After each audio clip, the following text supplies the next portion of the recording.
couper ça. Ou après les deux devant l'écran. Gren se bagi sa mame avon, mame la di mdoumboy.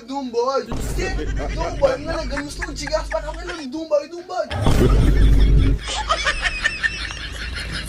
Mwen pitik dasen ou konen mba biti ake non sa yo, biti ake sa yo.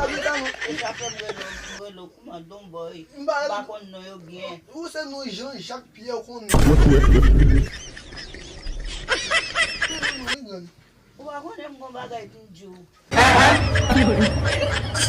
Ki sa ye la gen? Mwen soti mwen mot pinjou bagay la. Ki sa ye? La gen? Da ye se pito mwenye. Yo mwen reme ma... Kade sou TikTok, mwen reme, men mwen reme sa soti fe